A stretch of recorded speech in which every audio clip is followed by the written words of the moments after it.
今天的心灵之旅，我将带你在潜意识当中开启你与财富的连接，坚定你的目标。所以建议你可以点赞收藏，以后反复的使用。在开始体验前，有2个注意事项。第一个，接下来的体验你会非常安全，所以你需要对我完全的信任。第二个，让你自己处于放松和专注的状态下。每一次的心灵之旅都是与潜意识沟通的绝佳时机，所以你可以勇敢一点，开始今天的心灵之旅。请你在一个安静又舒适的环境下进行，可以躺下，也可以坐下。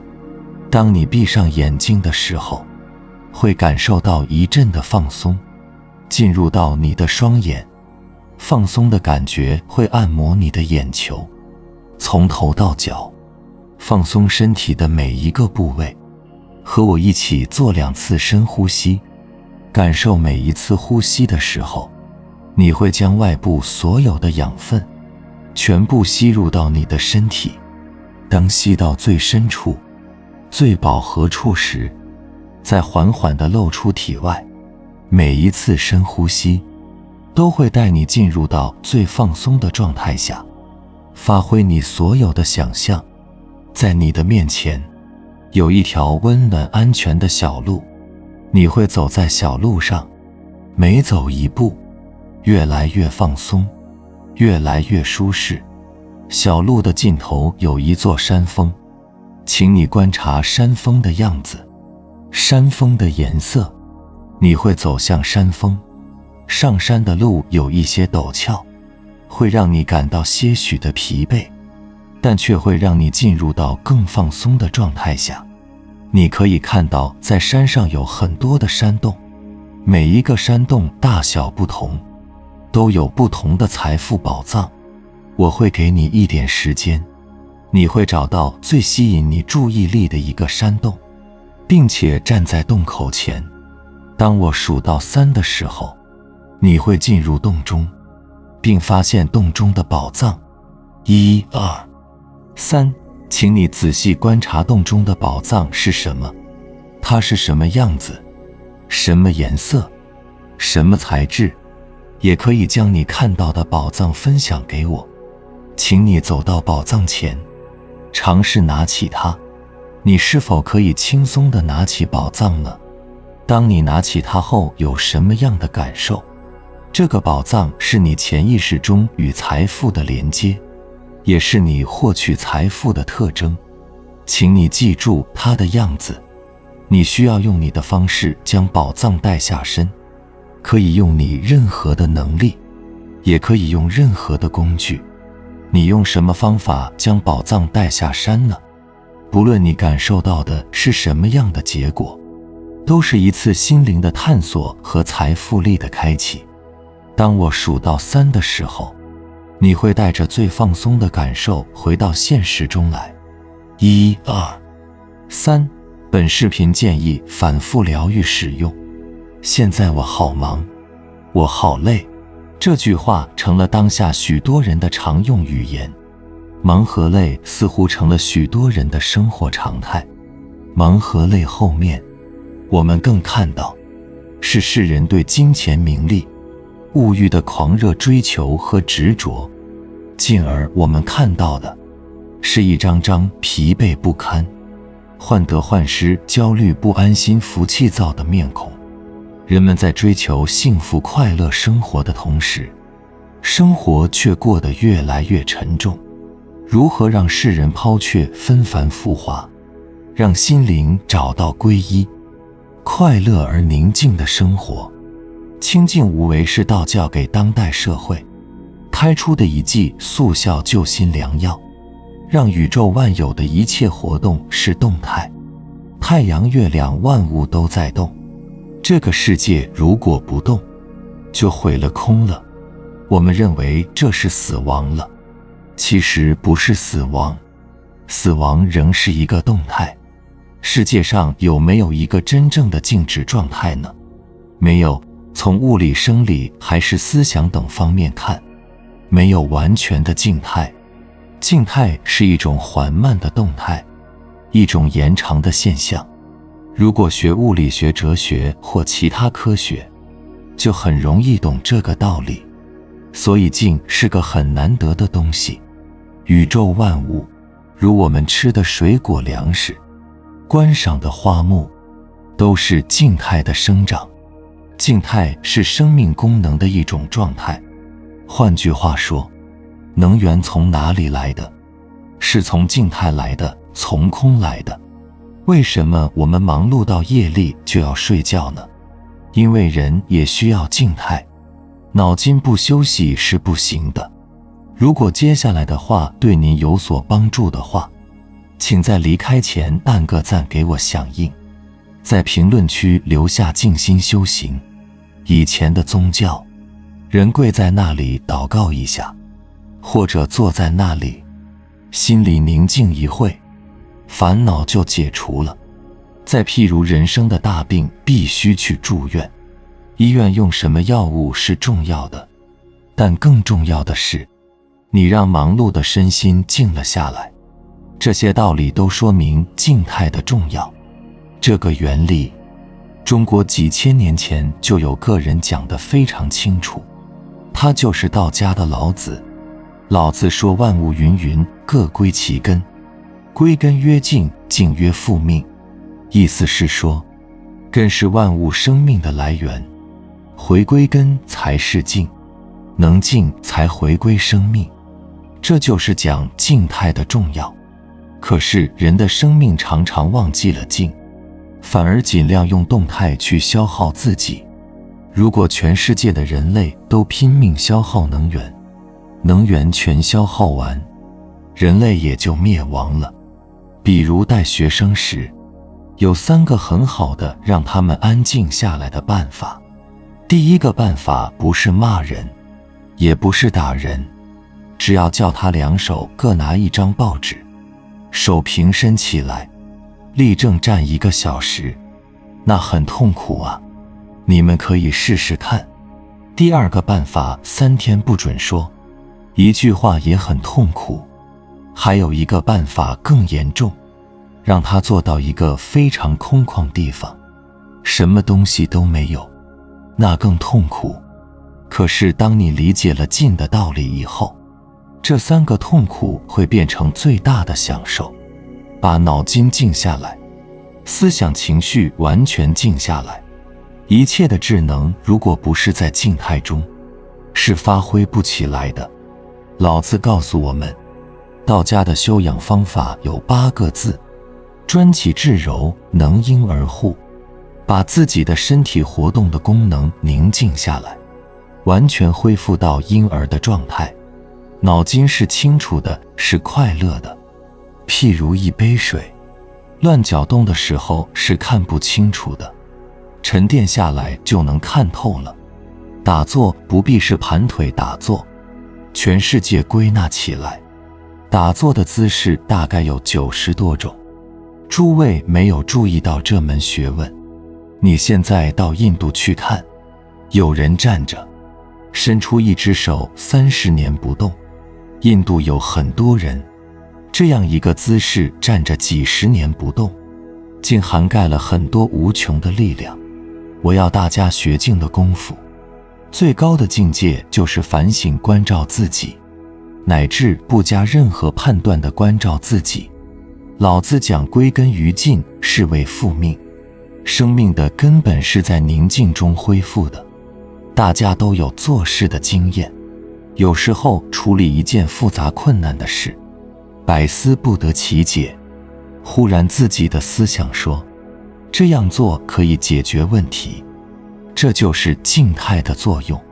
所以你要处理复杂困难的事，一定先要静下心来，什么都不想。你越想就越是把自己的脑子转了起来，所有的神经都转起来，最后不死。疾病既然竟有那么大的功效，但是我们修养的人，包括宗教家都做不到。为什么？这就是物理生理的作用。物理的世界是没有静的，一切都是动的。我们看一座山，似乎山没有动，其实山在动，它在长大，有时瘦，有时胖，它还在移动，也在呼吸。植物也是这样，都是动态，整个大地都在动。但是生命的真正能源来自宁静。现在的大科学家知道一点，譬如肝不大健康的人，脾气很大，或者很内向，或者很悲观，这样的情绪影响下，使人静不下来。胃里的东西多了，人就懒得用思想，尤其是酒足饭饱时。但是这不是静，实际上那是心里最动乱的时候，动乱的没办法，里面都是动态。真的静态使身心彻底宁静下来，没有思想，但不是睡眠。身体绝对健康才达到这种程度。当你想静下来，却觉得思想很乱，尤其是年纪大的人就要注意，你可能已经进入病态的状况了。诸葛亮说：非淡泊无以明志，非宁静无以致远。一个人生活在世界上，很难摆脱世俗的欲望，终日忙碌无暇，对生命的意义也来不及思索。然而一旦停下脚步，静坐独思时，就会发觉一种宁静之感，缓缓由心而发。明代心学大家王阳明所提倡的，正是这生于独坐观心中的宁静。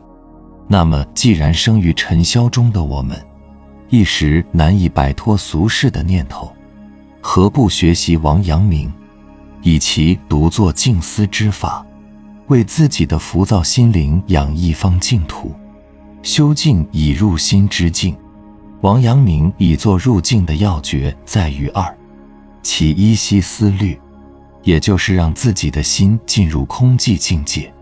让心空是佛家和道家的至高之境，道家的知行合一，贵和尚中佛家的空身空心空性讲的正是此理。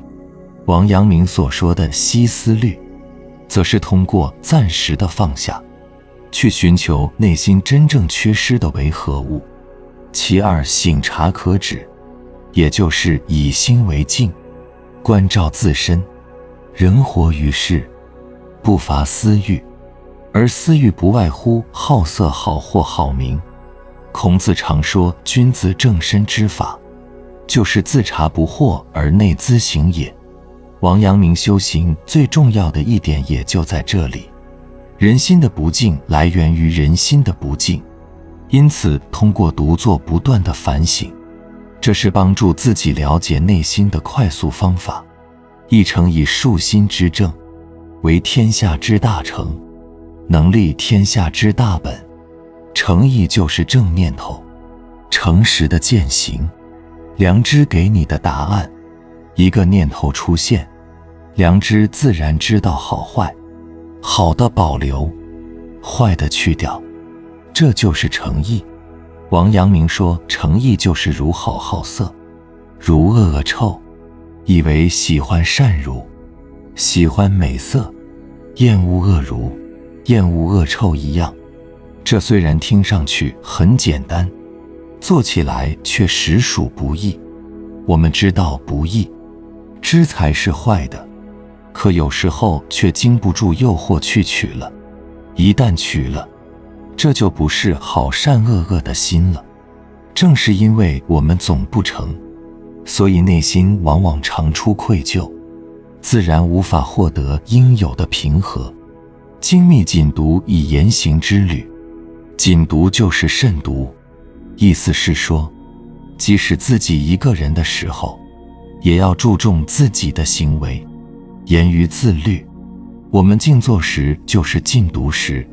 于王阳明而言，禁读其实就是自我管理。自我管理包含了诸多要素。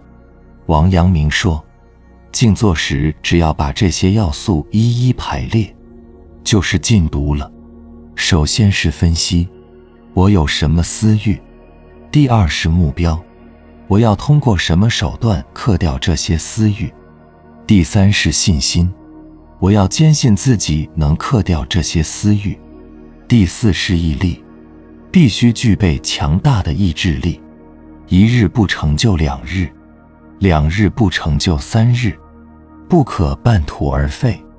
第五是心态，在克私欲的过程中，保持良好的心态，不能为克而克，更不能想克掉私欲的目的。一旦有这种心态，就是新的私欲了。第六是学习，所谓学习，只是通过各种手段证明自己的良知，以良知的巨大力量来帮助自己完成自我管理。第七是检验，当你确定自己把私欲戒掉后，要去实践中检验。第八是反思，我为何会有这种私欲？这一私欲产生的基础是什么？你只有反思到位，才不会再犯同一错误。常言道，人心静，方能生慧，修静一成。仅读此3部为王阳明以静修心的奥义所在，也是生于这浮躁尘世的我们如何更好地获取内心恬淡朴实的不二法门。如果能够解读清净的真意，就能涤除蒙蔽我们的双眼，开启心灯，照亮人生，回归大道。清净在于淡泊明志，追求事业成功，获得财富，实现自身价值，为多数人一生理想也，皆为人之本能。周易象曰：天行健，君子以自强不息。道德经中说自胜者强，强行者有志。中国传统文化自古倡导自强，倡导顺天应势，积极进取，有所作为。在倡导自强的同时，更强调清净修身，淡泊明志对人生的重要性。道德经中说致虚极，守静笃，万物并作，无以观其父。意思是说，人能修持自己，达到虚静状态，便能体悟大道的清净之美和通晓世间万物变化之理。诫子书中说服君子之行，静以修身，俭以养德，非淡泊无以明志，非宁静无以致远。用现在的话来说，要时常保持清净心来提高自己的修养，厉行节俭，培养自己的品德，保持清净和淡泊，心中无尘杂，志向才能明晰和坚定，不会被贪念所侵蚀，也不会被虚荣所蒙蔽。保持心中宁静，就不会困于喧嚣世界，不会被流言蜚语扰乱心智，才能静下心来思考，才能实现自己的人生理想和目标。而当下，清净恬淡离我们的生活越来越远，我们处处所看到的现象是，人们不再是想着脚踏实地或安心的工作和生活，而是迫不及待地想着一夜暴富，想着一夜飞黄腾达，想着立马功成名就。家长望子成龙，不断强加孩子学习压力，幼小心灵苦不堪言。企业产品以次充好，盲目追逐利润最大化，艺人不再潜心对专业知识的学习和研究，靠制造绯闻来炒作自己影视剧泛滥，却少有经得起历史考验的经典大片，求功名利禄，你方唱罢我登场。结果一个个原本是前途无量或正值事业巅峰的成功企业成功人士，在纷扰的时间迷失了方向，有的甚至走向自我毁灭的深渊。清净淡泊是一种大智慧，如能领悟清净淡泊的真谛，人生必将通达广博而宽厚。清净在于知足之止，幸福指数成了当前茶余饭后的一个热门话题。如果你随便在街上拉住一个人，问他你幸福吗？他很有可能是一脸茫然。据相关调查，全国人均收入最高的城市，幸福指数却排在最后。人均收入一般的城市幸福指数却排在前列。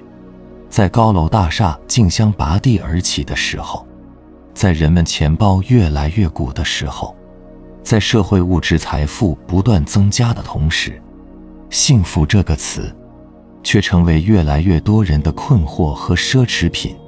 那么到底是什么谋杀了我们的幸福？清净经有言，人心好静，耳于牵指。记住，万物即生，贪求即生。贪求即是烦恼，烦恼妄想忧苦，身心便遭浊辱。流浪生死常成苦海，永失真道。也就是说，人之所以过得不快乐、不幸福，一方面来自于现实的生活处境和工作压力，其根源更多的来自于对物欲的过度迷恋和贪求。当前社会充斥欲饵的，却常常是谁在股市房市中一夜间挣了10万、几十万甚至上百万。太多唾手可得的致富消息，导致太多的人内心不平衡，无法安心工作。很多人每天不是去想着如何本质的生活，如何宁静的过日子，每天关注的是存折上的数字，追赶时尚的潮流，每天所做的就是被诱惑所挟持。很多的人认为，只有这些才能给自己带来幸福感、安全感和自身价值。越来越多的人只关注自己，关注金钱，变得自私自利，变得骄狂浮躁，结果是反而活得更累，不堪重负。道句老子告诫世人，再多的财富，最终没有人能够守得住。过分的念恋物欲，只会让人产生更多的烦恼和痛苦。过多的积累和占有财富，招致祸患的危险就越大。只有知道满足，知道适可而止，才能够永享快乐安宁的幸福生活。大多数人都在为了追求幸福而拼命地积累金钱，他们其实更像是在迷宫里转圈的老鼠，可能一生都走不上财富快车道，却让身边真正的幸福悄悄溜走。幸福是物质的，更是精神的。保持清净，摒弃物欲的诱惑，知足知止，更是人生幸福生活的根本。清净在于贵生悦生，生命只有一次，活得精彩和健康是每个人的共同心愿，更是道教所倡导的精神。当下，随着人们物质生活水平的不断提高，社会快速发展和生活节奏步伐的加快，人们的身体健康状况却越来越不容乐观。亚健康、高血压、高血脂、糖尿病、早衰等现代富贵病普遍侵袭人们的身体。据相关调查，居民40岁后体能明显下降，60%中年人存在健康问题。企业高管、媒体记者、证券保险、出租车司机、销售、律师等人群，身体透支现象最为严重。那些曾经在业界春风得意、叱咤风云的总裁、高级管理者、教授、学者和明星，没有输给竞争对手，却输在了自己手里。但是生命力、创造力最旺盛的年华竟匆匆离去，人们的生活方式也越来越没有规律，超负荷工作和生活，人们忙着上网、聊天、游戏、美食、炒股、买房、购物、熬夜应酬，一刻不让自己学会清静和休停。道德经中说明与身孰亲，身与祸孰多。德与王孰病？道祖老子在这里告诫世人，名利财富和生命比较起来，哪个重要呢？过度的贪恋名利和财富，必将严重危害自己，甚至失去生命。要做到处其实不拘其华，即要选择符合生命健康状态的生活方式，不要去过于追求浮华奢侈的生活，去掉那些过度过分极端的生活行为。《黄帝内经》中说，上古时代那些懂得养生之道的人，能够取法于天地阴阳自然变化之理，而去调和生命，饮食有所节制，作息有一定规律，既不忘事操劳，又避免过度的房事，所以能够形神俱旺，协调统一，活到天父的自然年龄，超过100岁才离开人世。现在的人就不是这样了，把酒当水，滥饮无度，使反常的生活成为习惯，醉酒玩乐，自情纵欲，因满足嗜好而使真气耗散，起居作息毫无规律，所以到半百之年就衰老了。事业诚可贵，生命价更高。每个人的生命只有一次，每个人都要善待自己。越是在事业顶峰和处于生命辉煌时刻，更应该关注健康，热爱生活，善待生命。我们每个人都应该如此，因为善待自己，就会有一个健康的身体，我们的生活就会更加五彩斑斓，我们的生命就会更加灿烂和精彩。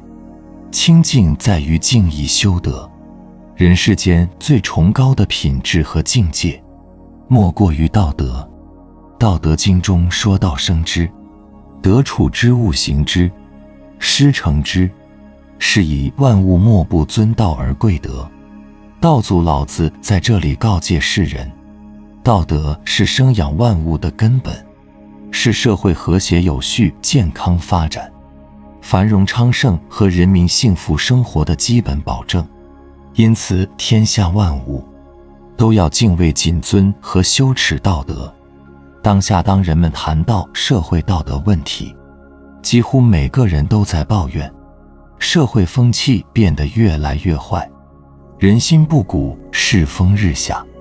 在金钱名利的诱惑下，追名逐利，见利忘义，损公匪私，欺诈拐骗，以权谋私，渎职腐败等，在社会各个领域蔓延成灾。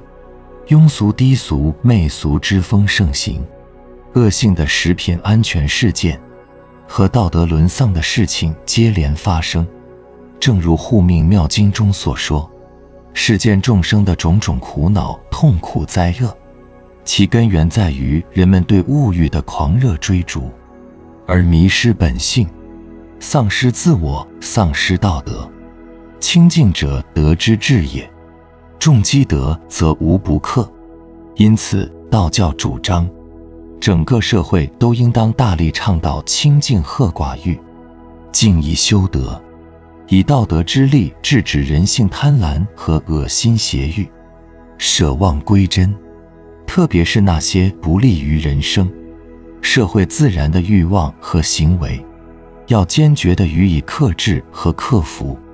对于有利于个人道德修持、身心清净、与社会和谐维护、和平等正义之事，要勇于有所作为和深入实践。没有道德的约束，人和社会就会如同脱轨了的列车，断了绳线的风筝。没有道德的约束，人和社会就会步入茫茫黑夜，长沉苦海，永失真道，万劫不复。道德经中说，修之于身，其德乃真；修之于天下，其德乃普。即以道德修身并贯彻于天下，可以使人心性真朴和社会风气纯正，万国九州和睦相处，高尚文明迎风展示，绵延不息。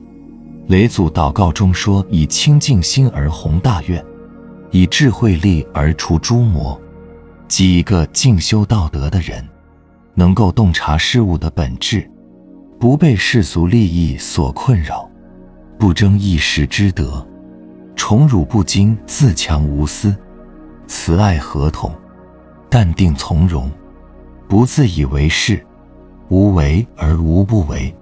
因此，做有道德的人，是人生的基本功和大境界。拥有道德，我们将跨越生命的本质，超越人类的完美。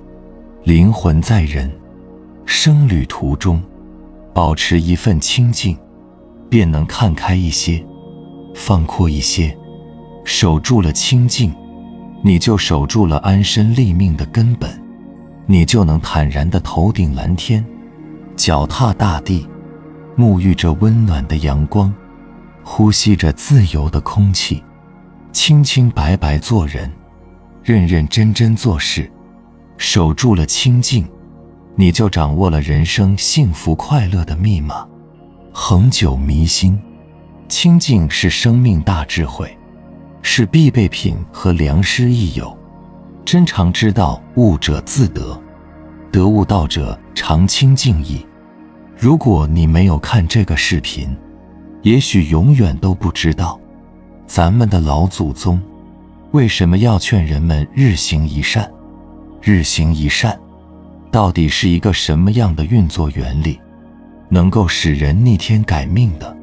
日行一善的威力到底有多么恐怖？我曾经也半信半疑，但是当我明白了原理的那一刻，让我觉得后背发凉，毛骨悚然。我希望你能读完这篇文章，能够改变对待自己人生敷衍的态度，用心打造一个高级的灵魂。我们都听说过一句话，勿以善小而不为，勿以恶小而为之。咱们中国几千年的传统文化，不管是儒家、佛家还是道家，没有一个不叫人向善的。你有没有想过为什么？难道仅仅是因为做善事有好报吗？做善事到底是怎么得到好报的？你清楚吗？为什么还有那么多人做不到日行一善，甚至做不到善呢？如果你完全不了解背后的运作原理，没有被彻底的震撼到，你是不可能有能力日行一善的。人在无明笼罩之下，是不可能管理好身口意的，别说是日行一善，哪怕让他做一件善事都很难，甚至能不作恶就不错了。我们的教育系统，从小学到大学，没有一个人把这件事情讲清楚过。那我下面写的内容，涉及一点玄学和神秘主义，有缘分有福报的人一听就懂，一听就恍然大悟了。为了搞清楚行善的威力和原理，我们必须先了解一个词，叫业力。它是一个佛家用语，不少人把它解释得很复杂。其实呢，业力就是你的大脑通过你的6根自动记录所有的画面场景，像作业一样积累储存在脑海中，所形成的一种无形的力量。有的人说呀，一个人的毅力包含前世遗留的，包含祖辈父辈遗留的。咱们管不了前世，咱们就谈今生。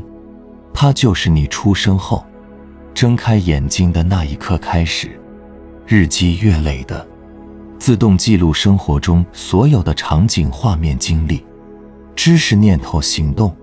业力一旦形成，它就会在静悄悄的不知不觉中操控了你的一切念头、语言、行动。你为什么喜欢这个，不喜欢那个？你为什么这样做决定？你为什么喜欢吃火锅，不爱吃日料？你为什么挣钱少？他为什么挣钱多？你认为是你能决定的吗？你以为你很自由、很自主吗？不是的，都是被你有生以来形成的业力系统操控的。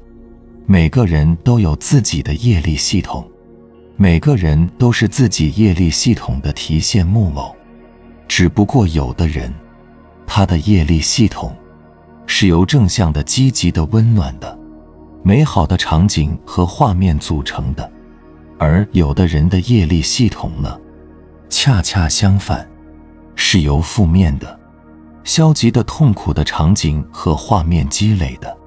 正向的业力系统会迫使这个人经历更多美好的、正面的、积极的画面和场景，所以他看起来做什么像什么，干什么成什么，犹如神主，顺风顺水，就像一个天选之子。而负向的业力会迫使这个人受到各种的限制性信念的局限和束缚，吸引招感各种厄运困境、烦恼痛苦，除非他大彻大悟、明心见性，生命状态才有可能改观。这就是业力的可怕之处。所以呢，你一定要意识到，你的业力它是存在的，并且你还要理解它是怎么运作的。朋友们，当你动了善念，做的善事，一定会被你的大脑自动记录、储存起来。此时此刻，你的生活并不会发生什么变化，你只是有了一个美好的记忆、美好的画面、美好的场景。当你经年累月、日行一善，不断积累，你大脑里储存的这种美好的、温暖的、正向的、积极的画面越来越多，就会形成你的正向业力系统。也就是说，你去行善，本质上是你在主动创造美好的画面和场景，让自己的大脑记录，也让别人的大脑记录，是在改写你的业力系统。你是在改写你的命运代码程序。在你正向业力的操纵之下，你会把对别人好当成你的需求，当成你的本能了。你在做一件利他的善事，跟众生发生更广泛、更紧密的连接，你的内心会超级安宁、超级喜悦、超级有能量。你也会100%会得到众生对你功德福报的回响。这个时候呢，你已经开启了一段崭新的生命旅程了。你这样日行一善的人，不管刚开始有多么的贫穷，内心始终有很强的笃定感和自信心。随着因缘机会早，你的生活会发生翻天覆地的变化。大脑呢，它就像一个行车记录仪一样，不断地记录每一个画面和场景，温暖的、美好的、正面的、积极的画面，积累的多了，你本自具足的智慧就会被激活了，灵感就会不断地闪现。你抓住那些灵感，你的人生就完全不一样了。可是相反，如果你不做善事，你就有的负面的毅力会一直束缚你、局限你。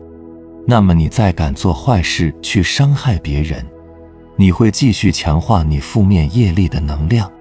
你的业力系统里面如果没有记录积累美好的、正面的、积极的、向上的画面和场景，那你的智慧和能量就是激发不出来。你的负面业力会迫使你不断地经历招感，显化更多的厄运、痛苦、困境。除非你彻底的觉醒开悟，把旧的业力系统给清理掉，重新植入正面的业力，你才能开启一段崭新的生命旅程。所以呢，请记住我下面这句话，不要浪费每一个念头和动作，因为每一个都可以积累正向业力。也千万要小心每一个念头和动作，因为每一个都可能会记录成负面业力。你只有行动起来，日行一善，才能不断地积累正向业力的根基，让强大的正向业力操纵你的眼耳鼻舌身意，去创造美好的内心世界和现实世界。